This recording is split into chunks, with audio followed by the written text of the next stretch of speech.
tout le monde, y compris pour les Africains d'ailleurs, le symbole du chaos ethnique sanglant, d'une cruauté sans retenue, dans le plus grand désordre, entre deux ethnies ou trois, parce qu'on ne parle pas assez des toi, qui se haïssent depuis la nuit des temps.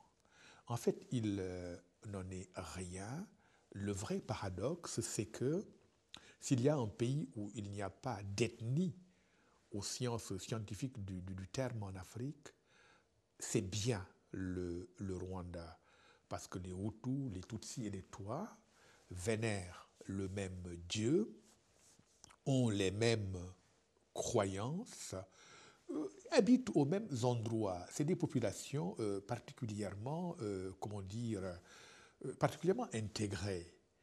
Et dans le Rwanda ancien, évidemment, il y avait des clivages. Il n'y a pas de société humaine sans clivage. Et le Rwanda ancien était organisé, non pas en ethnie, mais en clans. Il y avait une quinzaine, une vingtaine de clans.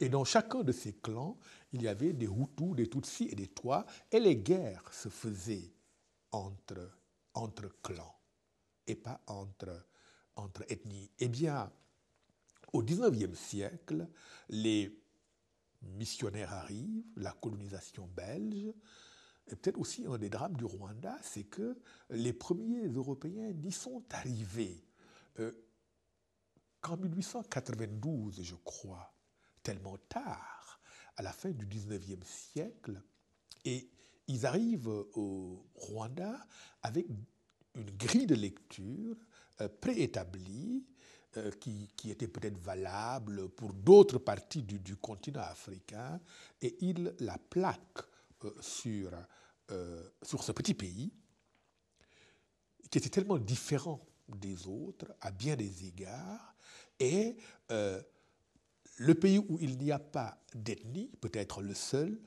devient le pays où les divisions entre les communautés sont les plus profondes, parce que l'ethnologie coloniale définit des races.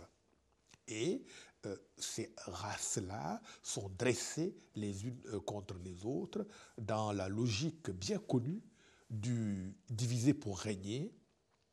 Et je pense que la faute historique de l'élite Tutsi, c'est d'avoir accepté ces récits, ces fables plutôt, complètement absurdes d'hommes venus du dehors, leur disant, eh bien, vous êtes nés pour gouverner, vous êtes plus intelligents que les Hutus, vous avez des qualités qu'ils n'ont pas, etc.